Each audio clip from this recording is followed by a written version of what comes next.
നിയമസഭാ തെരഞ്ഞെടുപ്പിനുള്ള 124 സ്ഥാനാർത്ഥികളെ പ്രഖ്യാപിച്ചു. 16 പേരുടെ പട്ടിക പിന്നീട് LDF പ്രഖ്യാപിക്കും. പിണറായി വിജയൻ ധർമ്മടത്തും VS അച്യുതാനന്ദൻ മലമ്പുഴയിലും മത്സരിക്കും. 16 വനിതകളാണ് മത്സരരംഗത്തുള്ളത്. സിറ്റിംഗ് MLA-മാരിൽ 43 പേർ മത്സരരംഗത്തുണ്ട്. പ്രകടന പത്രിക ഏപ്രിൽ 5-ന് സമർപ്പിക്കും. മത്സരിക്കുന്ന 92 സീറ്റുകളിൽ 90 CPI മത്സരിക്കുന്ന 27 സീറ്റുകളിൽ 25 സ്ഥാനാർത്ഥികളെ പ്രഖ്യാപിച്ചു. ജനാധിപത്യ കേരള കോൺഗ്രസിന്റെ 4 സ്ഥാനാർത്ഥികളും Congress S, Kerala Congress, RSP, Kerala Congress B, INL എന്നീ പാർട്ടികൾ മത്സരിക്കുന്ന ഓരോ സീറ്റിലെയും സ്ഥാനാർത്ഥികളെയും പ്രഖ്യാപിച്ചു. NCP, JDS, CMP എന്നീ പാർട്ടികളുടെ സ്ഥാനാർത്ഥികളെ വരും ദിവസങ്ങളിൽ പ്രഖ്യാപിക്കുമെന്ന് കൺവീനർ വൈക്കം വിശ്വൻ അറിയിച്ചു. CPM സ്ഥാനാർത്ഥികൾ മത്സരിക്കുന്ന മണ്ഡലങ്ങളും പേരുകളും ഇപ്രകാരം: Manjeshwaram CH Kunhambu, Uduma K Kunhiraman, Trikaripur M Rajagopalan, Payyanur C Krishnan, Taliparamba James Mathew, Kalliasseri TV Rajesh, Dharmadam Pinarayi Vijayan, Mattannur EP Jayarajan, Kuthuparamba KK Shailaja teacher, Peravoor Binoy Kurian, Thalassery AN Shamseer, Mananthavady OR Kelu, Sultan Bathery Rukmini Subramanian, Kalpetta CK Saseendran, Kuttiady KK Lathika, Perambra TP Ramakrishnan, Balussery Purushan Kadalundi, Koyilandy K Dasan, Kozhikode north A Pradeep Kumar, Beypore VKC Muhammad Koya, Thiruvambady George Thomas, Malappuram advocate KP Sumathi, Vengara advocate PP Basheer, Wandoor K Nishanth, Perinthalmanna V Sasikumar, Mankada advocate Rasheed Ali, Ponnani P Sreeramakrishnan, Thrithala Subaida Ishaq, Tarur AK Balan, Alathur KD Prasenan, Nenmara K Babu, Shornur PK Sasi, Ottapalam P Unni, Kongad KV Vijayadas, Palakkad AN Krishnadas, Malampuzha VS Achuthanandan, Kunnamkulam AC Moideen, Chelakkara UR Pradeep, Manalur Murali Perunelli, Guruvayur KV Abdul Khader, Puthukkad professor C Raveendranath, Irinjalakuda professor KU Arunan, Chalakudy BD Devasy, Wadakkanchery Mary Thomas, Aluva V Saleem, Perumbavoor Saju Paul, Kunnathunad advocate Shiji Sivaji, Vypin S Sharma, Kalamassery AM Yusuf, Ernakulam advocate M Anilkumar, Kochi KJ Maxi, Thrikkakara doctor Sebastian Paul, Tripunithura M Swaraj, Piravom MJ Jacob, Devikulam S Rajendran, Udumbanchola MM Mani, Ettumanoor K Suresh Kurup, Kottayam advocate Reji Zachariah, Puthuppally Jake P Thomas, Aroor AM Arif, Alappuzha TM Thomas Isaac, Ambalappuzha G Sudhakaran, Kayamkulam advocate Prathibha Hari, Chengannur advocate Ramachandran Nair, Mavelikkara R Rajesh, Ranni Raju Abraham, Aranmula Veena George, Konni R Sanalkumar, Kottarakkara Aisha Potti, Kundara J Mercykuttyamma, Eravipuram M Noushad, Kollam Mukesh, Varkala advocate V Joy, Attingal advocate B Sathyan, Vamanapuram advocate DK Murali, Kazhakkoottam Kadakampally Surendran, Vattiyoorkavu doctor TN Seema, Nemom V Sivankutty, Kattakada advocate IB Satheesh, Aruvikkara advocate A Rasheed, Neyyattinkara K Ansalan, Parassala CK Harindran. CPM സ്വതന്ത്രൻ മത്സരിക്കുന്ന മണ്ഡലങ്ങളും പേരുകളും: Azhikode MV Nikesh Kumar, Kunnamangalam PT റഹീം, Koduvally Karat Razak, Kondotty KP Beerankutty, Tanur V Abdul Rahman, Tirur Gafoor P ലിലിസ്, Nilambur PV Anwar, Thavanur KT Jaleel. CPI സ്ഥാനാർത്ഥികളുടെ മണ്ഡലങ്ങളും പേരുകളും ഇപ്രകാരം: Kanhangad E Chandrasekharan, Irikkur KT Jose, Nadapuram EK Vijayan, Tirurangadi Niyas Pulikkalath, Mannarkkad KP Suresh Raj, Pattambi Muhammad Mohsin, Thrissur advocate VS Sunilkumar, Nattika Geetha Gopi, Ollur advocate K Rajan, Kaipamangalam ET Tyson master, Kodungallur VR Sunilkumar, Paravur Sharada Mohan, Muvattupuzha Eldho Abraham, Peermade ES Bijimol, Vaikom CK Asha, Kanjirappally advocate VB Binu, Cherthala P Thilothaman, Haripad P Prasad, Adoor Chittayam Gopakumar, Karunagappally R Ramachandran, Chathannoor GS Jayalal, Chadayamangalam Mullakkara Retnakaran, Punalur advocate K Raju, Chirayinkeezhu V Sasi, Nedumangad C Divakaran. കണ്ണൂരിൽ Congress എസിന്റെ കടന്നപ്പള്ളി രാമചന്ദ്രനും, കടുത്തുരുത്തിയിൽ കേരള കോൺഗ്രസിന്റെ സ്കറിയ തോമസും, കോഴിക്കോട് സൗത്തിൽ INL-ന്റെ പ്രൊഫസർ AP അബ്ദു വഹാബും മാറ്റുരയ്ക്കും. ജനാധിപത്യ കേരള കോൺഗ്രസിന്റെ 4 സ്ഥാനാർത്ഥികൾ ഇവരാണ്: ഇടുക്കിയിൽ K Francis George, Thiruvananthapuram advocate Antony Raju, Changanassery doctor KC Joseph, Poonjar PC Joseph. കുന്നത്തൂരിൽ RSP ലെനിനിസ്റ്റിന്റെ സ്ഥാനാർത്ഥി കോവൂർ കുഞ്ഞുമോനും, പത്തനാപുരത്ത് കേരള കോൺഗ്രസ് Bയുടെ പ്രതിനിധി KB ഗണേഷ് കുമാറും മത്സരരംഗത്തിറങ്ങും. News bureau, Thiruvananthapuram. സ്ഥാനാർത്ഥി നിർണയവുമായുള്ള എല്ലാ തർക്കങ്ങളും ചർച്ച ചെയ്ത് പരിഹരിക്കുമെന്ന് ഉമ്മൻചാണ്ടി പറഞ്ഞു. ചർച്ചകൾ ദില്ലിയിൽ പുരോഗമിക്കുകയാണെന്ന് ഉമ്മൻചാണ്ടി വ്യക്തമാക്കി.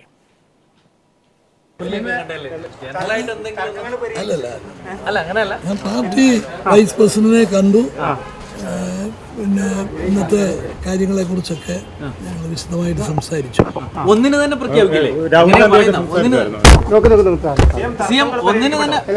തർക്കങ്ങളൊക്കെ പരിഹരിക്കും, ഒരു പ്രശ്നമില്ല.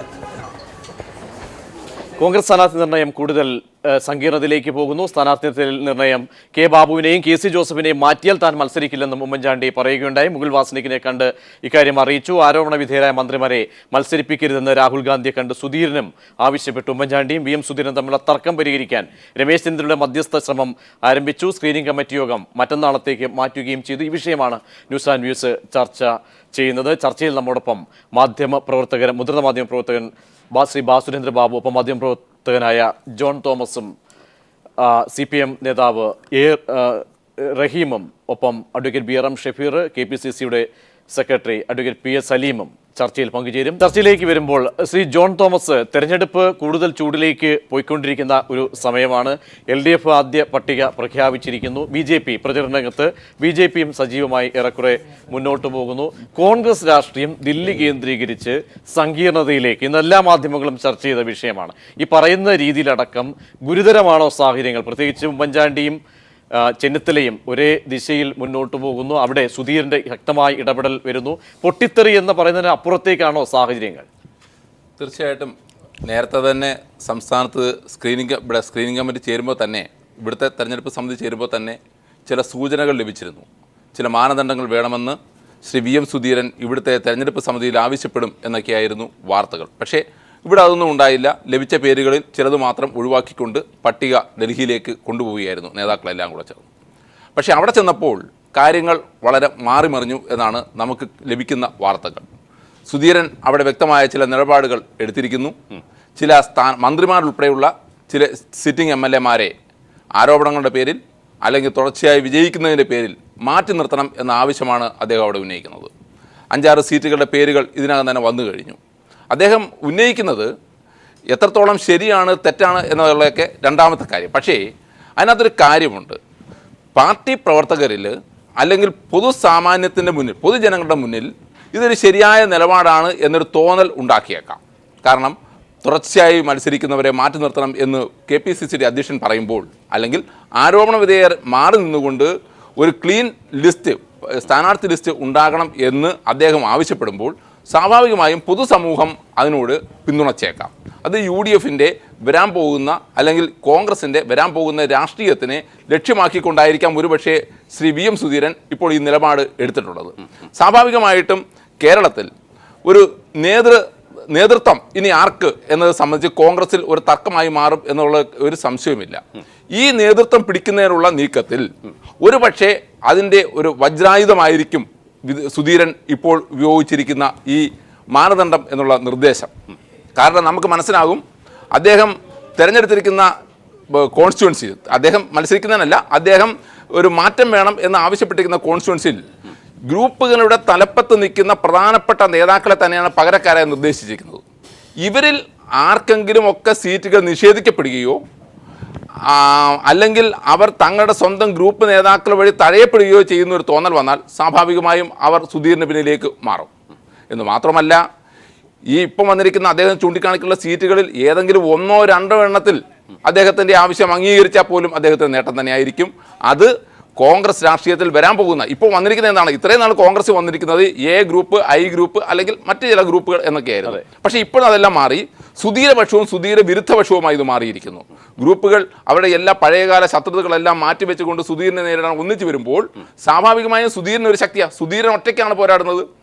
മറ്റ് നേതാക്കളെല്ലാം സ്ക്രീനിംഗ് കമ്മിറ്റിയിലുള്ള കേരളത്തിൽ നിന്നുള്ള എല്ലാ നേതാക്കളും ഒന്നിച്ചു നിന്ന് സുധീരനെതിരെ, സുധീരൻ ഒറ്റയ്ക്ക് നിന്ന് തൻ്റെ ന്യായങ്ങൾ നിരത്തുന്നു. ഹൈക്കമാൻഡിനെ അദ്ദേഹം ബോധ്യപ്പെടുത്തുന്നു. കേരള നേതാക്കൾ പലതവണ ചർച്ച ചെയ്തിട്ടും ഹൈക്കമാൻഡിന് പോലും അത് തിരുത്താൻ പറ്റാത്ത രീതിയിലേക്ക്. കാര്യം കോൺഗ്രസ് നേതൃത്വത്തിന് സുധീരൻ പറയുന്നതിൽ ന്യായമുണ്ട്. അല്ലെങ്കിൽ അപ്പോൾ തന്നെ സുധീരൻ നിങ്ങൾക്ക് മറ്റുള്ളവരെല്ലാം എതിർക്കുന്നു, ഈ ഘട്ടത്തിൽ പറ്റില്ല, ഇത് മാറ്റിവെക്കണം. തീർച്ചയായും അദ്ദേഹം പറയുന്നതിൽ എന്തോ ചില വാസ്തവങ്ങളുണ്ട് എന്ന് മാത്രമല്ല ഒരു ധ്രുവീകരണം സമീപഭാവിയിൽ ഉണ്ടാകുന്ന രീതി. ശ്രീ ബാസുരേന്ദ്ര ബാബു, ഇവിടെ എടുത്ത് പറയുന്ന പേരുകൾ 4-5 അദ്ദേഹം മണ്ഡലങ്ങൾ കോന്നിയടക്കം, തൃക്കാക്കര, തൃപ്പൂണിത്തറ, ഒപ്പം പാറശാല അടക്കം എടുത്തു നോക്കിയാൽ, ഇരിക്കൂറടക്കം പരിശോധിച്ചാൽ, ഇവിടെയൊക്കെ കോന്നി ഒഴിച്ചാൽ ബാക്കിയുള്ള പാറശാല മാറ്റിയാൽ ബാക്കിയുള്ള സ്ഥലങ്ങളിലെല്ലാം തന്നെ ഉമ്മൻചാണ്ടിയുടെ വളരെ വിശ്വസ്തർ, ഉമ്മൻചാണ്ടിക്ക് വേണ്ടി കഴിഞ്ഞ 5 വർഷക്കാലവും ചരട് വലി നടത്തിയ ആളുകൾ. ഇങ്ങനെ ഒരു വ്യക്തമായ അല്ലെങ്കിൽ ഈ മാനദണ്ഡങ്ങൾ, പൊതുമാനദണ്ഡമൊക്കെ സുധീരൻ പറയുമ്പോഴും അവിടെ ഒരു സുധീരന്റെ ഒരു വ്യക്തമായ രീതിയിലുള്ള ഗ്രൂപ്പ് കളി ഇക്കാര്യത്തിൽ അതാണോ പ്രകടമാകുന്നത്? വ്യക്തമായ ലക്ഷ്യത്തോട് സതുദ്ദേശത്തോടു കൂടി നമ്മൾ ആ ദിശയിൽ പരിശോധിച്ചാൽ അല്ല, അതിനകത്ത് ഇപ്പോൾ സ്ഥാനാർത്ഥി നിർണയം, അതായത് ഉമ്മൻചാണ്ടിയെ തന്നെയാണോ ലക്ഷ്യം വയ്ക്കുന്നത്? അല്ല, ഫലത്തിൽ ഞാൻ പറയുന്നത് സ്ഥാനാർത്ഥി നിർണയം പോലെയുള്ള കാര്യങ്ങൾ വരുമ്പം സത്യത്തിൽ അതിലേക്കുള്ള സമീപന രീതി സെറ്റ് ഓഫ് പ്രിൻസിപ്പിൾസ് ഉണ്ടാക്കുകയാണ്. എങ്ങനെയാണ് സ്ഥാനാർത്ഥിയെ തിരഞ്ഞെടുക്കേണ്ട മാനദണ്ഡം തീരുമാനിക്കുക എന്നതാണല്ലോ. അക്കാര്യത്തിൽ മാനദണ്ഡപരമായ കാര്യങ്ങൾ മുന്നോട്ട് വെച്ചിരിക്കുന്നത് നമുക്കറിയാം, VM സുധീരനാണ്. അങ്ങനെ വെക്കുന്നതിന് അദ്ദേഹത്തിന്, ഞാൻ ഉദാഹരണത്തിന് ഇടതുപക്ഷത്തിൻ്റെ സ്ഥാനാർത്ഥി നിർണയം ഏകദേശം കഴിഞ്ഞിരിക്കുന്നു. അപ്പോഴവർ മാനദണ്ഡങ്ങൾ വെച്ചിട്ടുണ്ട്. പുതിയ ചെറുപ്പക്കാർക്ക് എത്ര അവസരം, സ്ത്രീകൾക്ക് എത്ര അവസരം, അതുപോലെ തന്നെ സ്വതന്ത്രർ എത്ര പേരുണ്ടാവും. ആ നിലയ്ക്ക് വ്യത്യസ്ത വിഭാഗങ്ങളെ ഉൾക്കൊണ്ടുകൊണ്ട് താരതമ്യേന ബാലൻസ്ഡായ ഒരു സ്ഥാനാർത്ഥി പട്ടിക മുന്നോട്ട് വയ്ക്കുന്നതിന് സെറ്റ് ഓഫ് പ്രിൻസിപ്പിൾസ് മുന്നോട്ട് വെക്കാറുണ്ട്. അതിപ്പോൾ സുധീരൻ മുന്നോട്ട് വയ്ക്കുന്നു. അങ്ങനെ മുന്നോട്ട് വയ്ക്കുമ്പോൾ സുധീരന് അദ്ദേഹത്തിൻ്റെതായ അജണ്ടയുണ്ട് എന്നുള്ളത് വ്യക്തമാണ്, നിശ്ചയമായുമുണ്ട്. ആ അജണ്ട ഉണ്ടായിരിക്കുമ്പോഴും സെറ്റ് ഓഫ് പ്രിൻസിപ്പിൾസ് മുന്നോട്ട് വയ്ക്കുക എന്നൊരു ഡെമോക്രാറ്റിക് നോം അദ്ദേഹം പുലർത്തുന്നുണ്ട്. അത്രത്തോളം അത് ആശാസ്യമാണ്. പക്ഷേ ഉമ്മൻചാണ്ടിയെ സംബന്ധിച്ച് സെറ്റ് ഓഫ് പ്രിൻസിപ്പിൾ എന്നൊക്കെ പറയുന്നതിനൊക്കെ വലിയ അപമാനമാണ് അദ്ദേഹത്തിന്. അത്തരം കാര്യങ്ങൾ വലിയ താല്പര്യമില്ല. താൻ പറയുന്നയാളായാൽ മതി. അതുകൊണ്ട് തന്നെ തൻ്റെ പാർശ്വവർത്തികൾക്ക് മാത്രം അവസരങ്ങൾ നൽകുന്ന ഒരു രീതി അദ്ദേഹത്തിനുണ്ട്. ഇവിടെ ബാബുവിനെയോ അല്ലെങ്കിൽ ഈ മറ്റാരെയെങ്കിലുമോ അല്ലെങ്കിൽ വളരെ അടുത്ത് നിൽക്കുന്ന അദ്ദേഹത്തിന് ജോസഫോ ബാബുവോ തുടങ്ങിയ KC ജോസഫോ ബാബു തുടങ്ങിയ ആൾക്കാരെ കൈയൊഴിയാൻ എന്തായാലും, ബെന്നി ബെഹനാൻ മുതലായ ആൾക്കാരെ കൈയൊഴിയാൻ എന്തായാലും ഉമ്മൻചാണ്ടി തയ്യാറാകില്ല. അങ്ങനെ തയ്യാറാകാതിരിക്കുന്ന സാഹചര്യത്തിൽ സെറ്റ് ഓഫ് പ്രിൻസിപ്പിൾ അദ്ദേഹത്തിന് അവതരിപ്പിക്കാനും പറ്റില്ല. അങ്ങനെ വരുമ്പം അഴിമതിക്കാർ വേണമോ അല്ലാത്തവർ വേണമോ എന്ന സ്പഷ്ടമായൊരു ചോദ്യം തന്നെയാണ് കോൺഗ്രസിന്റെ അത് തന്നെയാണ് സുധീരൻ ചെയ്തിരിക്കുന്നത്. അല്ല, അത് തന്നെയാണ് യഥാർത്ഥ ചോദ്യവും. എങ്ങനെ കോൺഗ്രസ് ഇതിനെ അഭിമുഖീകരിക്കും എന്ന കാര്യം നമുക്ക് കാത്തിരുന്ന് കാണാം. ഷഫീറൊക്കെ ഉണ്ടല്ലോ, അദ്ദേഹം അത് വിശദീകരിക്കുമെന്ന് പ്രതീക്ഷിക്കുന്നു. ഷഫീർ അവിടെയാണ്. കാരണം സുധീരന്റെ നിലപാട് സംബന്ധിച്ച്, കാരണം യുക്തിഭദ്രമായ ചില കാര്യങ്ങൾ തന്നെയാണ് അദ്ദേഹം മുന്നോട്ട് വെച്ചിരിക്കുന്നത്. അവിടെ അദ്ദേഹം പറയുമ്പോൾ അഴിമതിക്കാരുടെ കാര്യത്തിൽ അഴിമതി ആരോപണ വിധേയരായ ആളുകൾ മത്സരരംഗത്ത് ഉണ്ടാകാൻ പാടില്ല, 4-ൽ കൂടുതൽ തവണ ഉള്ളവർ മത്സരിക്കും. പക്ഷേ ഇവിടെയൊക്കെ തന്നെ സസൂക്ഷ്മം പരിശോധിക്കുമ്പോൾ അഴിമതി ആരോപണ വിധേയർ എന്ന് പറയുമ്പോൾ ഈ സുധീരൻ നൽകിയതിൻ്റെ ഇരട്ടിയോളം അല്ലെങ്കിൽ 4 ഇരട്ടിയോളം ആളുകൾ നിൽക്കുകയാണ്. ഇതൊന്നുമല്ല, ചില പേരുകൾ മാത്രം പരാമർശിച്ചുകൊണ്ട് അദ്ദേഹം മുന്നോട്ട് പോകുന്നതിൽ വ്യക്തമായ ഒരു അജണ്ട, ഇക്കാര്യത്തിലൊരു യുക്തിരാഹിത്യം കൂടി ഈ പറയുന്ന വിശകലനം ചെയ്യുമ്പോൾ നിഴലിച്ചു നിൽക്കുന്നില്ലേ? അല്ല, ഇപ്പോൾ പിന്നെ നമ്മുടെ കോൺഗ്രസിൻ്റെ സ്ഥാനാർത്ഥി പട്ടിക AICCയുടെ സ്ക്രീനിങ് കമ്മിറ്റിയിൽ സ്ക്രീനിങ്ങുകൾ നടന്നുകൊണ്ടിരിക്കുക. നിങ്ങൾ ഈ ചർച്ച ചെയ്യപ്പെടുന്നത് പോലെയോ ഇവിടുത്തെ അതിഥികൾ പറയുന്നത് പോലെയുള്ള ആഭ്യന്തര പ്രശ്നമൊന്നും കോൺഗ്രസിലില്ല. കോൺഗ്രസിൽ 82 സീറ്റുകളിൽ മത്സരിക്കുന്നതിൽ 52 സീറ്റുകളിലെ സ്ഥാനാർത്ഥികളെ സംബന്ധിച്ച് ഏകദേശ ധാരണയായി കഴിഞ്ഞു. എന്ന് പറഞ്ഞാൽ എന്താ അതിനർത്ഥം? പകുതിയിൽ കൂടുതൽ സീറ്റുകളിൽ നേതാക്കന്മാർ തമ്മിൽ ധാരണയായിട്ടുണ്ട്. പക്ഷേ നിങ്ങൾ മനസ്സിലാക്കേണ്ടത്, ഈ തെരഞ്ഞെടുപ്പിൽ നമ്മൾ കുറേയേറെ കാര്യങ്ങൾ പഠിക്കേണ്ടത്, ഈ കോൺഗ്രസിൻ്റെ ഒരു വിജയസാധ്യതയുള്ള ഒരു കാലഘട്ടത്തിൽ ചെറുപ്പക്കാരെ നമുക്ക് ഉൾക്കൊള്ളിക്കണം, വനിതകളെ ഉൾക്കൊള്ളിക്കണം, ഓരോ ജില്ലകളിലെയും സോഷ്യൽ ബാലൻസ് നിലനിർത്തണം, എല്ലാ പാർട്ടിക്കകത്തുള്ള അന്തർധാരകളെ തൃപ്തിപ്പെടുത്തണം. ഇങ്ങനെ പലതരത്തിലുള്ള പ്രോസസ്സിങ് കടന്നു പോകണം. നിങ്ങളൊരു കാര്യം മനസ്സിലാക്കിയപ്പോൾ ജോണേട്ടനൊക്കെ ഉണ്ടല്ലോ, കോൺഗ്രസിൻ്റെ കാര്യങ്ങൾ ചർച്ച ചെയ്യപ്പെടുന്ന ഒരു ലേഖനാണ് ശ്രീ ജോണേട്ടൻ. അദ്ദേഹത്തിന് ഈ കാര്യങ്ങളെക്കുറിച്ച് കുറേ കൂടുതൽ അറിയാം. കോൺഗ്രസിനകത്ത് ഇതുപോലെ അടിത്തട്ടിൽ നിന്നും പേരുകൾ ശേഖരിച്ചുകൊണ്ട് മുന്നോട്ട് പോയൊരു കാലഘട്ടം മുമ്പ് ഉണ്ടായിട്ടില്ല. 3 KPCയുടെയും DCCയുടെയും പ്രാതിനിധ്യം ഉറപ്പിച്ചുകൊണ്ട് ഓരോ നിയോജക മണ്ഡലത്തിൽ നിന്നും ആളുകളെ വിളിച്ചു വരുത്തി അവർക്ക് ആര് വേണം സ്ഥാനാർത്ഥി എന്നതിനെക്കുറിച്ചൊരു പട്ടിക തയ്യാറാക്കി ആ പട്ടികയുമായിട്ട് തർക്കമില്ലാതെ അവിടെ പോകുന്നു. തർക്കരഹിതമായ വിഷയങ്ങളിൽ തർക്കങ്ങൾക്ക് പരിഹാരം ഉണ്ടാക്കുന്നു. ഇവിടെ നേരത്തെ നിങ്ങൾ പറഞ്ഞതുപോലെ കൂടുതൽ തവണ മത്സരിക്കുന്നത് അയോഗ്യതയൊന്നുമല്ല. പക്ഷേ കൂടുതൽ തവണ മത്സരിക്കുമ്പോൾ തഴയപ്പെടുന്ന ഒരു വിഭാഗത്തിൻ്റെ വികാരങ്ങൾ ചർച്ച ചെയ്യപ്പെടേണ്ടതില്ലേ? ഇപ്പോൾ കോൺഗ്രസ് പാർട്ടി നേതൃബാഹുല്യം കൊണ്ട് സമ്പുഷ്ടമായൊരു പാർട്ടിയാണ്. ഇതിനകത്ത് യൂത്ത് കോൺഗ്രസ് വഴി കേരളത്തിൽ കടന്നു വന്ന കുറേ ആളുകളുണ്ട്. ഇപ്പോൾ നിങ്ങൾക്ക് തന്നെ അറിയാം, ഇപ്പോൾ നിലവിലിരിക്കുന്ന കോൺഗ്രസ് നേതാക്കന്മാർ, ബഹുമാനപ്പെട്ട VM ശ്രീ ഉമ്മൻചാണ്ടി സാർ ഉൾപ്പെടെയുള്ള ആളുകൾ 30-35 വയസ്സുകളിൽ അന്നത്തെ നേതൃത്വത്തിനെതിരെ കലാപം നടത്തിക്കൊണ്ട് അധികാര സ്ഥാനത്ത് വന്നവരാണ്. ഇന്ന് അതിനുശേഷം കടന്നു വന്ന KPC നേതാക്കന്മാരുണ്ട്. അവർക്ക് 40-45 വയസ്സായി. ഒരു തവണ പോലും മത്സരിക്കാൻ അവസരം കിട്ടാത്ത നിരവധി ചെറുപ്പക്കാർ പ്ലാറ്റ്ഫോമിൽ നിൽക്കുകയാണ്. നിരവധി യൂത്ത് കോൺഗ്രസ് നേതാക്കന്മാർ പ്രായപരിധി കഴിഞ്ഞിട്ട് ഇതിനകത്ത് നിൽക്കുകയാണ്. നിരവധി വനിതകൾ സ്യൂട്ടബിളായിട്ടുള്ള കാൻഡിഡേറ്റ്സ് പുറത്ത് നിൽക്കുകയാണ്. അപ്പോൾ ഞാൻ പറഞ്ഞു വന്നത്, നിരന്തരം മത്സരിക്കുന്നതിനെതിരായി സ്വാഭാവികമായിട്ട് ചർച്ചകളൊക്കെ ഉയർന്നു വന്നിട്ടുണ്ട് ശബ്ദമായി, അതില്ല എന്ന് ഞാൻ പറയുന്നില്ല. പക്ഷേ ഇവിടെ സുധീരൻ ഒരു ഗ്രൂപ്പ് രാഷ്ട്രീയം ഗ്രൂപ്പ് രാഷ്ട്രീയത്തിന്റെ പ്രശ്നമില്ല. ഇവിടെ നിങ്ങളിപ്പോൾ പറഞ്ഞു 4 പട്ടിക പറഞ്ഞു. ഇന്നലെ തന്നെ VM പറഞ്ഞെന്നറിയോ, നിങ്ങൾ ഊഹാഭോഗത്തിന്റെ അടിസ്ഥാനത്തിൽ ചർച്ചകളൊന്ന് സംഘടിപ്പിച്ച് കുഴപ്പിക്കരുതെന്ന് VM പറഞ്ഞു. പക്ഷേ നിങ്ങൾ ഈ പറഞ്ഞതുപോലെ ഇപ്പോൾ ഇത് കുഴപ്പിക്കാനുള്ള ശ്രമമാണോ എന്നാണല്ലോ പ്രതീക്ഷിച്ച ചോദ്യം. ഒന്ന് ഞാൻ പറയാം. തൃക്കാക്കരയിൽ ശ്രീ ബെന്നി ബെഹനാൻ ബഹുമാനായ ശ്രീ ഉമ്മൻചാണ്ടി സാറിൻ്റെ ഏറ്റവും അടുത്ത വിശ്വസ്തരിൽ ഒരാളാണ്. PT തോമസ് ആരാണെന്ന് ബഹുമാനപ്പെട്ട ശ്രീ ജോണേട്ടൻ പറയട്ടെ. ഉമ്മൻചാണ്ടി സാറിൻ്റെ ഏറ്റവും അടുത്ത വിശ്വസ്തന്മാരിലാണ്. അപ്പോൾ അവിടെ എന്തെങ്കിലും ഒരു പ്രത്യേകിച്ച് ഗ്രൂപ്പിസത്തിന്റെ പ്രശ്നം സുധീരൻ സാറിന്റെ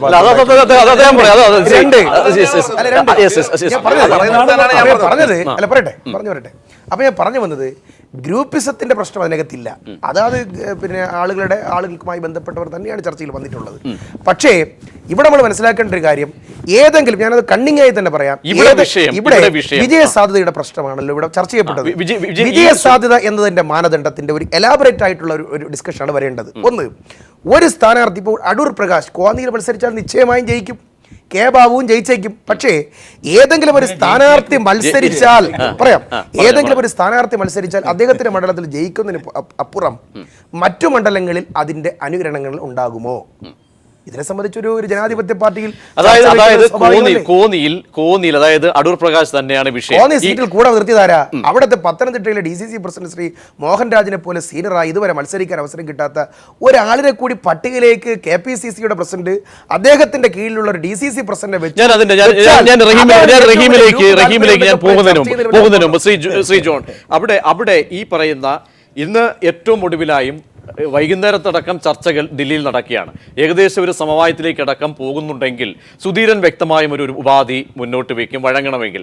അവിടെ ഒന്നുകിൽ രണ്ട് പേരുകൾ, ഒന്നുകിൽ KC ജോസഫ് അല്ലെങ്കിൽ അടൂർ പ്രകാശ്, ഈ 2 പേരെ ഒഴിവാക്കണം. ഏറ്റവും അവസാനമായി തറതട്ടെ നിൽക്കുന്ന അങ്ങനെ ഉണ്ടെങ്കിൽ ഏറ്റവും അവസാന ഘട്ടത്തിലും ഈ പറയുന്ന 2 പേരുകൾ വെട്ടണമെന്ന കടുത്ത നിലപാടിലാണ് സുധീരനാണ് ഒരുപക്ഷെ ദില്ലിയിൽ നിന്ന് വരുന്ന വാർത്തകൾ. അതിലെ വ്യക്തമായ രാഷ്ട്രീയം. തീർച്ചയായിട്ടും സുധീരൻ ഇതിനകത്ത് നേരത്തെ ഞാൻ സൂചിപ്പിച്ചതുപോലെ തന്നെ ഒരു സ്വന്തം ശക്തി പാർട്ടിക്കകത്ത് വളർത്തിയെടുക്കാൻ ആഗ്രഹിക്കുന്നുണ്ട്. അദ്ദേഹം ഒരു ഗ്രൂപ്പിന്റെ വ്യക്താവായിട്ടൊന്നുമല്ല വന്നെങ്കിൽ തന്നെയും സ്വാഭാവികമായും നമുക്കറിയാം കോൺഗ്രസിനെ സംബന്ധിച്ചിടത്തോളം ഒരു നേതാവ് വളർന്നു വരുമ്പോൾ അദ്ദേഹത്തെ ചുറ്റിപ്പറ്റി കുറച്ച് അണികൾ, 2ാം നിരയിലുള്ള നേതാക്കളുണ്ടാവും. അവരായിരിക്കും ഈ നേതാവിനുള്ള ശക്തി പകർന്നു കൊടുക്കുന്നത്. അവർ അധികാരത്തിൽ ഇരിക്കുന്നവരെ അതിങ്ങനെ തുടരുകയും ചെയ്യും. അധികാരത്തിൽ മാറുമ്പോൾ അത് സ്വാഭാവികമായിട്ട് പിൻവലിക്കുകയും ചെയ്യപ്പെടും. ഇവിടെ ഇപ്പം സുധീരൻ എടുക്കുന്നത് ഒരു നേതൃത്വം. ഇപ്പോൾ അദ്ദേഹം ഒരു നേതാവാണ്, അതല്ലാതെ പാർലമെൻ്ററി രംഗത്ത് ഒരു നേതൃത്വത്തിൻ്റെ രംഗത്തേക്ക് കടന്നു വരാൻ അദ്ദേഹത്തിന് കഴിയും വിധമുള്ള സാഹചര്യം സൃഷ്ടിക്കുക. അദ്ദേഹം KPCC പ്രസിഡന്റ് സ്ഥാനത്ത് തുടരും. ഏതെങ്കിലും കാരണവശാൽ അദ്ദേഹം മാറുന്ന ഒരു ഘട്ടമുണ്ടായാൽ, അല്ലെങ്കിൽ മാറ്റപ്പെടേണ്ട ഒരു ഘട്ടം വന്നിരുന്നാൽ അദ്ദേഹത്തിന് പാർലമെൻ്ററി രംഗത്തേക്ക് വരികയും ആ സമയത്ത് അദ്ദേഹത്തെ പിന്തുണയ്ക്കുന്നവരുടെ ഒരു നിര സൃഷ്ടിച്ചെടുക്കാൻ അദ്ദേഹം ആഗ്രഹിക്കുകയും ചെയ്തു. മാത്രമല്ല അവിടെ നേരത്തെ ശ്രീ ജോൺ സൂചിപ്പിച്ചതുപോലെ എന്തായാലും സ്ഥാനാർത്ഥി പട്ടികകൾ സിറ്റിംഗ് MLA കാര്യത്തിലൊന്നും യാതൊരു വിട്ടുവീഴ്ച എന്തായാലും ഉണ്ടാകാൻ പോകുന്നില്ല. അതേ പറയുന്ന രീതിയിലുള്ള വനിതാ സംഘ മഹിളാ പ്രവർത്തകരുണ്ട്, യൂത്ത് കോൺഗ്രസ് നേതാക്കന്മാരുണ്ട്. ഇവരൊക്കെ എന്തായാലും സുധീരന്റെ പിന്നിലേക്ക് പോകുന്ന ഒരു സാഹചര്യം സംജാതമാകില്ല. കാരണം സുധീരൻ ഉന്നയിച്ചത് കാതലായ വിഷയങ്ങളാണ്. അത് ജനമധ്യത്തിലേക്ക് കൊണ്ടുവരും, മാധ്യമങ്ങൾ ചർച്ച ചെയ്യുകയും ചെയ്യുന്നു. അങ്ങനെ ഒരു ധ്രുവീകരണത്തിനുള്ള സാധ്യത എത്രത്തോളം? സുധീരൻ ഉന്നയിച്ച ആവശ്യമാണ് യഥാർത്ഥത്തിൽ ഇവിടുത്തെ യുവജന വിഭാഗങ്ങൾ, യുവജന വിഭാഗം ഉന്നയിക്കുന്ന ആവശ്യമാണ് അദ്ദേഹം മറ്റൊരു വിധത്തിൽ അത് അവതരിപ്പിച്ചിരിക്കുന്നത്. അതിനാൽ തന്നെ അവർക്ക് സുധീരനെ പിന്താങ്ങേണ്ടി വരും. പക്ഷേ സ്വാഭാവികമായിട്ടും അത് ഗ്രൂപ്പുമായി ബന്ധപ്പെട്ട് നിൽക്കുന്നവരായതിനാൽ അവർക്ക് എത്രത്തോളം അത് ഓപ്പണായി പറയാൻ പറ്റുമെന്ന് എനിക്കറിയില്ല. അവർ പറയുന്നത് പുതുരക്തം വരണം, അല്ലെങ്കിൽ ആരോപണ വിധേയർ മാറണം, ഞങ്ങൾക്ക് അവസരം ലഭിക്കണം. ഇതൊക്കെ പറയുമ്പോൾ നിലവിലുള്ളവരെ മാറ്റിയെടുത്തെങ്കിൽ മാത്രമേ അതിന് കഴിയുള്ളൂ. അത് സുധീരൻ പറയുന്നതും അതേ പോയിന്റാണ്. ആരോപണ വിധേയർ മാറി നിൽക്കണം, കാലങ്ങളായി മത്സരിക്കുന്നവർ മാറി നിൽക്കണം. ഇത് പറയുമ്പോൾ തന്നെ അദ്ദേഹം അവിടെ പ്ലേസ് ചെയ്തിരിക്കുന്നത് ഈ പറയുന്ന ഏതെങ്കിലും ഒരു യുവരക്തത്തെ അല്ല. അവിടെ അദ്ദേഹം പ്ലേ ചെയ്തിരിക്കുന്നത് ഈ ഗ്രൂപ്പുകൾക്ക് പുതുമുഖങ്ങളുമല്ല. PT തോമസ് ഒരിക്കലും ഒരു പുതുമുഖമല്ല. മോഹൻരാജ് മത്സരിച്ചിട്ടില്ല എന്ന് പറയരുത്. മോഹൻരാജ് KK നായർക്കെതിരെ റിബലായി മത്സരിച്ചിട്ടുണ്ട്. ഇതേപോലെ ഞാൻ പറഞ്ഞു വരുന്നത് അദ്ദേഹം പ്ലേസ് ചെയ്തിരിക്കുന്നത് ഒരു യുവാവിനെയല്ല. അദ്ദേഹം പ്ലേസ് ചെയ്തിരിക്കുന്നത് വർഷങ്ങളായി പാർട്ടിയിൽ പ്രവർത്തിക്കുകയും അല്ലെങ്കിൽ പാർലമെന്റ് രംഗത്ത് പ്രവർത്തിക്കുകയും ചെയ്ത പ്രമുഖരായ ഗ്രൂപ്പ് നേതാക്കളെയാണ്.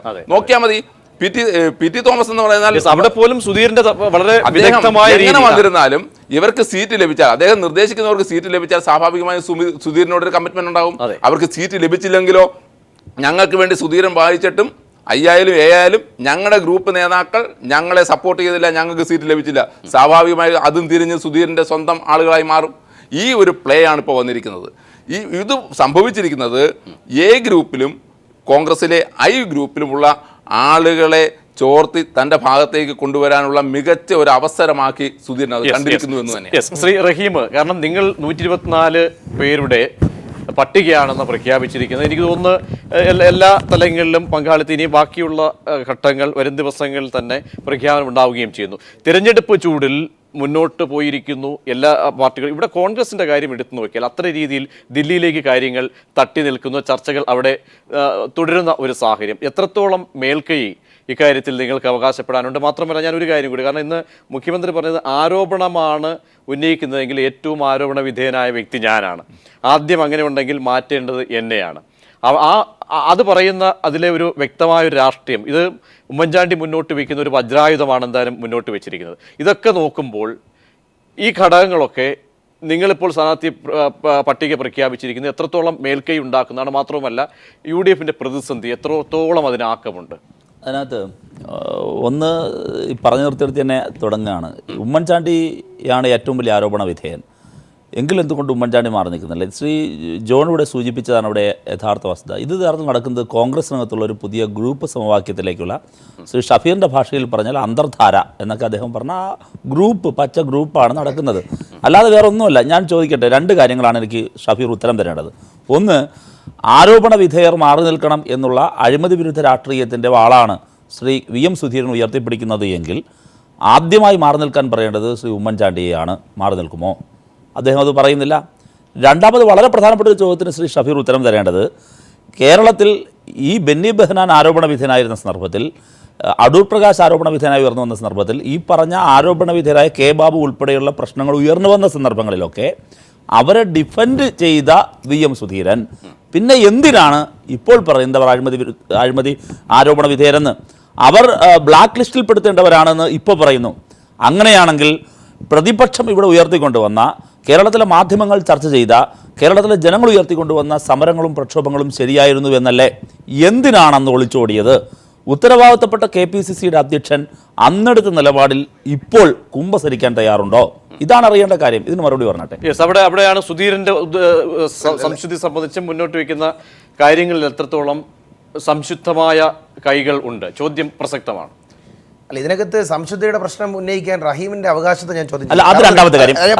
മറുപടി പറയും. എന്റെ അവകാശം, ഞാൻ തീരെ മോശപ്പെട്ട ആളായിക്കോട്ടെ.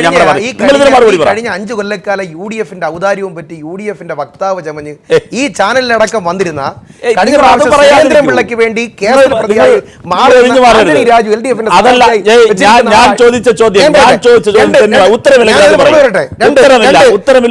രാത്രി 11 മണിക്ക് ശേഷം ഫോൺ ചെയ്താൽ ചീത്ത വിളിക്കുന്നത് വാട്സാപ്പിൽ പ്രചരിപ്പിക്കപ്പെട്ട മുകേഷിനെതിരായിട്ട് പോസ്റ്ററുകൾ വന്നു. ആരോപണ വിധേയനാണ്. കൊടുങ്ങല്ലൂരിൽ ശശിധരൻ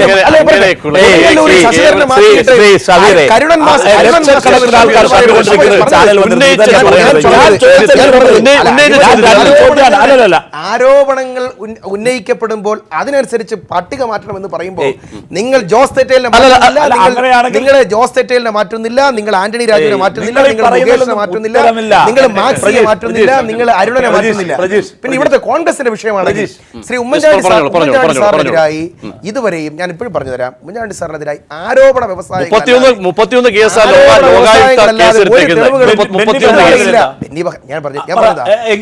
ഉമ്മൻചാണ്ടി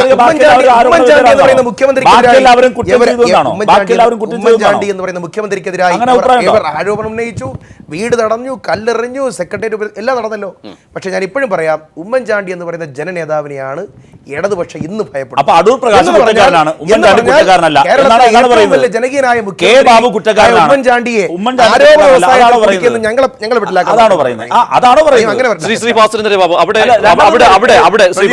ഇവിടെ ഞാൻ ആ വാചകം തന്നെ, കാരണം ആരോപണ വിധേയനായ ആണെങ്കിൽ, അതാണ് വിഷയമെങ്കിൽ ഏറ്റവും കൂടുതൽ ആരോപണ വിധേയൻ താനാണ്. അത് വ്യക്തമായും ഉമ്മൻചാണ്ടി വെക്കുന്ന ഞാൻ നേരത്തെ സൂചിപ്പിച്ച വജ്രായുധം അല്ലെങ്കിൽ ഏറ്റവും ഒടുവിലെ അദ്ദേഹം കളിക്കുന്ന അവസാനത്തെ ഒരു കളിയാണ്. കാരണം ഹൈക്കമാൻഡിന് മുന്നിൽ ഒരു പക്ഷേ മേൽക്കൈ നേരത്തെ ജോൺ സൂചിപ്പിച്ചതുപോലെ ഉന്നയിച്ച വിഷയം ഏറ്റവും ഒടുവിലെ ഇന്ന് അടൂർ പ്രകാശിനെതിരെ അടക്കം ദുരിതാന്വേഷണം വരുന്നു. ഇന്നും സുധീറിന് അവിടെ ഹൈക്കമാൻഡിൽ ബോധ്യപ്പെടുത്താനുള്ള ഒരു വിഷയമാണ്. ഇത്തരം ഘടകങ്ങളൊക്കെ നിൽക്കുമ്പോൾ സ്വാഭാവികമായും ഉമ്മൻചാണ്ടി നേരത്തെ അടക്കം ശീലിച്ചിട്ടുള്ള അതേ ശൈലിയാണ് ഇപ്പോഴും ദില്ലിയിലും പ്രയോഗിക്കുന്നത്. ഞാൻ ചോദിക്കട്ടെ പ്രജീഷ്, നമുക്കൊക്കെ സാവധാനഗതിയിൽ ആലോചിക്കാം. കഴിഞ്ഞ ഒരു 25 വർഷം, നമ്മളൊന്നും മറക്കുന്നവരല്ലല്ലോ, ഒരു 25 വർഷത്തെ ചരിത്രമെങ്കിലും എടുക്കുക. തെരഞ്ഞെടുപ്പ് രാഷ്ട്രീയത്തിൻ്റെ ചരിത്രവും കേരളത്തിലെ രാഷ്ട്രീയ ജീവിതത്തിൻ്റെ ചരിത്രമൊക്കെ എടുത്താൽ ഉമ്മൻചാണ്ടിയെ മാതിരി തെരുവിൽ വിചാരണ ചെയ്യപ്പെട്ട ഒരു മുഖ്യമന്ത്രി ഉണ്ടായിട്ടുണ്ടോ? ഷഫീർ എന്തൊക്കെ പറഞ്ഞാലും ആളുകളുടെ ഒരു പ്രതിച്ഛായ ഉണ്ടായിട്ടുണ്ടല്ലോ. എങ്ങനെയാണ് ഉമ്മൻചാണ്ടി ഈ നിലവാരത്തിലേക്ക് എന്താ പറയുക അങ്ങ് അസ്തമിച്ചു പോയത്? അത് ഈ ആക്ഷേപങ്ങളൊക്കെ വരുന്നതിന് ചില അടിസ്ഥാനങ്ങളുണ്ട് എന്ന് കണ്ടെത്തപ്പെടുന്നത് കൊണ്ടും വേണ്ട ഈ അവസാന ഘട്ടത്തിൽ, അധികാരത്തിൻ്റെ അവസാന ഘട്ടത്തിൽ പോലും അദ്ദേഹം കൈകാര്യം ചെയ്ത രീതികൾ, പറഞ്ഞ പച്ച കള്ളങ്ങൾ, നുണകൾ തന്നെയാണ് ഈ ഭൂമിയൊക്കെ പിടിക്കുന്ന കാര്യത്തിൽ അദ്ദേഹം പറഞ്ഞത്. ഈ നിലയ്ക്ക് നിവൃത്തിയില്ലാത്ത അവസ്ഥയിൽ നിൽക്കുന്ന ഒരു നേതാവിനെ എ ഗ്രൂപ്പിന് നിലനിർത്തി കൊണ്ടുപോകണം. ഇതാണല്ലോ ഇവരുടെ ആവശ്യം. എ ഗ്രൂപ്പിൻ്റെ അഭിമാന പ്രശ്നമായി ഉമ്മൻചാണ്ടിയെ മാതിരി അഴിമതിക്കാരൻ മാറുമ്പോൾ ഷഫീറിനെ പോലുള്ള ആൾക്ക് ഒരു ധാർമ്മിക ബുദ്ധിമുട്ടുകളും അതിനകത്തില്ല. VM സുധീറിനെ സംബന്ധിച്ച് ഇപ്പം നമുക്ക് റഹീം പറഞ്ഞ അദ്ദേഹത്തിൻ്റെ അവസരത്തിന് സമയം ലഭിച്ചപ്പോൾ അദ്ദേഹത്തിന് ഗ്രൂപ്പ് ഉണ്ടാക്കുന്നു എന്ന് പറയുമ്പോൾ തന്നെ അതിൻ്റെ പിറകിൽ സ്വന്തം ഗ്രൂപ്പ് സൃഷ്ടിക്കാനുള്ള താല്പര്യങ്ങളാണ് എന്ന് റഹീം പറയുന്നത് അംഗീകരിക്കുമ്പോൾ തന്നെ ഈ സാഹചര്യത്തിൽ ഉമ്മൻചാണ്ടിക്കെതിരെ നിലപാടെടുക്കുന്നത് വഴി VM സുധീറിന് സന്നിഗ്ധ ഘട്ടത്തിൽ അദ്ദേഹത്തിൻ്റെ ആദർശ പ്രതിച്ഛായ ഉയർത്തിപ്പിടിക്കാൻ കഴിയുന്നു. അങ്ങനെ കോൺഗ്രസിനകത്ത് ഒരു പുതിയ യുഗം, അല്ലെങ്കിൽ ഉമ്മൻചാണ്ടിയെ നിരാകരിക്കുന്ന ഒരു പുതിയ യുഗം പിറക്കട്ടെ എന്ന് VM സുധീരൻ ആഗ്രഹിക്കുമ്പോൾ യുവാക്കളായ ആളുകളെങ്കിലും അദ്ദേഹത്തിൻ്റെ കൂടെ നിൽക്കണം, ഷഫീറിനെ പോലെയുള്ള ആളുകൾ. എന്നാൽ അതല്ലാതെ ഉമ്മൻചാണ്ടിയെ എന്തിനാണ് ഇങ്ങനെ വെള്ളപൂശാൻ ശ്രമിക്കുന്നത്? ഒരു കാര്യം ഉറപ്പാണ്, ഇത്തവണ UDF തോൽക്കുന്നതിൻ്റെ പ്രധാനപ്പെട്ട കാരണം ഉമ്മൻചാണ്ടി തന്നെയാണ്. ആ ഉമ്മൻചാണ്ടിയെ നിലനിർത്തിക്കൊണ്ട് വീണ്ടും മത്സരിക്കേണ്ടി വരുന്ന ഗതികേടിലെത്തുമ്പോൾ ഉണ്ടാവുന്ന സ്വാഭാവികമായ പടലപ്പിടക്കങ്ങളും ചക്കളത്തി പോരാട്ടങ്ങളുമാണ് ദില്ലിയിൽ ഇപ്പോൾ നടക്കുന്നത്. അത് പരിഹരിക്കുന്നത് എങ്ങനെ നമുക്ക് കാത്തിരുന്ന് കാണാം. എങ്ങനെയൊക്കെ ആയാലും പ്രജീഷ് ഉറപ്പിച്ചുകൊള്ളുക, എന്താ പറയുക, മെച്ചപ്പെട്ട ഒരു പരിഹാരം ഇക്കാര്യത്തിൽ ഉണ്ടാകുമെന്ന് ഞാൻ കരുതുന്നില്ല. തീർച്ചയായും ശ്രീ ജോൺ, അവിടെയാണ് ദില്ലിയിലെ കേന്ദ്രീകരിച്ചൊരു പക്ഷേ ഹൈക്കമാൻഡിന് മുന്നിൽ സുധീരൻ മുന്നോട്ട് വയ്ക്കുന്ന വാദഗതികൾക്ക് എത്രത്തോളം മേൽക്കൈ ഉണ്ടാകും? കാരണം തെരഞ്ഞെടുപ്പിന്റെ സാഹചര്യമാണ്. മാത്രമല്ല AI ഗ്രൂപ്പുകൾ, പ്രബലമായ 2 ഗ്രൂപ്പുകൾ ഇക്കാര്യത്തിൽ ഒരുമിച്ച് കൂടി നിൽക്കുന്ന സാഹചര്യത്തിൽ